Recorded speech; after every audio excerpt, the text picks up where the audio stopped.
The Haunting of Elm Street. It was a cold, dark night in October when I first arrived in Elm Street. The street itself was lined with ancient, gnarled trees that seemed to loom over the houses, casting eerie shadows in the dim light of the street lamps. I had just moved into a small, rented house at the end of the street, and I was still getting used to my new surroundings. My first few nights in the house were uneventful, but then things started to happen.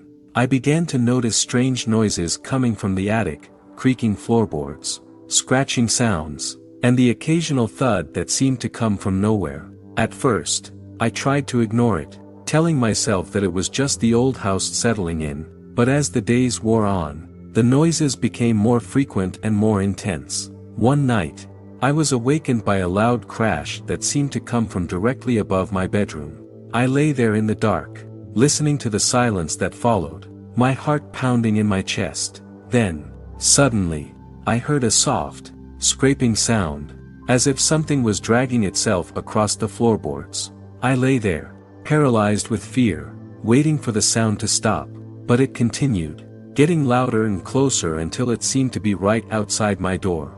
I don't know how long I lay there, too scared to move, but eventually, the scraping sound stopped, and I heard footsteps retreating back up the stairs. I lay there for a few more minutes, listening to the silence, before finally mustering up the courage to turn on the light and peer out into the hallway. It was empty, and the house was once again quiet. The next day, I decided to investigate the attic.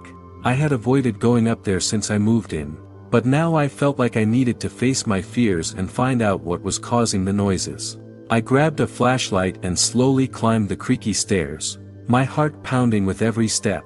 The attic was a large, open space with a low ceiling and exposed rafters. Boxes and old furniture were piled up haphazardly, and cobwebs hung from every corner. I shone my flashlight around the room, looking for any sign of what could have caused the noises, but I couldn't see anything out of the ordinary. As I was about to turn and leave, I heard a soft scraping sound coming from behind me. I spun around, shining my flashlight in the direction of the sound, and that's when I saw it. A dark, shadowy figure was crouched in the corner of the attic, its face hidden in the shadows. I screamed and stumbled backward, falling down the stairs in a panic. I landed at the bottom of the stairs with a thud, my flashlight clattering to the floor beside me. I scrambled to my feet and ran out of the house, not stopping until I reached the safety of the street. I stood there, panting and trembling, as I looked back at my house with a newfound sense of horror. I didn't go back inside that night, and I spent the next few days sleeping on a friend's couch, too scared to return to my own home. But eventually, I knew I had to face my fears and deal with the situation. I couldn't just abandon my house and run away from the unknown. So, with a mix of trepidation and determination, I gathered up my courage and returned to Elm Street. I walked up to my front door and took a deep breath, bracing myself for what I might find inside. Then, I slowly opened the door and stepped into the darkness. The house was quiet as I made my way through the living room and into the kitchen. I could feel the tension in the air, a sense that something was watching me, waiting for me to make a move. But I didn't see or hear anything out of the ordinary, and after a few minutes, I started to relax a bit. I decided to make a cup of tea to calm my nerves, and as I was boiling the kettle, I heard the scraping sound again. It was coming from the attic, louder and more urgent than before. I froze, my heart pounding in my chest, as I listened to the sound of something dragging itself across the floorboards.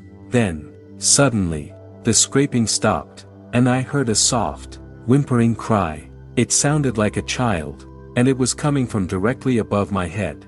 I looked up at the ceiling, my heart in my throat, and that's when I saw it. A small, shadowy figure was pressed up against the ceiling, its face contorted in a mask of pain and fear. I screamed and dropped the kettle, which clattered to the floor and broke into pieces. The figure vanished in a flash of light, and I was left standing there, trembling and alone. I knew I had to get out of that house, and I ran out the front door, not stopping until I reached the safety of the street. I stood there, panting and shaking, as I looked back at my house with a new sense of horror and revulsion. I called the police immediately, and they arrived a few minutes later.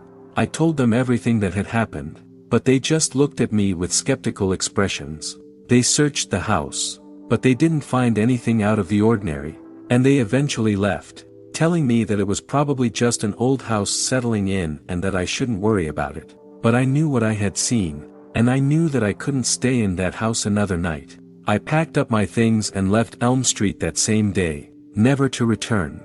I still don't know what happened in that house, or what that shadowy figure was, but I do know that it was something evil and malevolent, something that fed on fear and despair, and I'm glad that I was able to escape its clutches and move on with my life. Looking back, I realize that the experience changed me in ways that I never expected.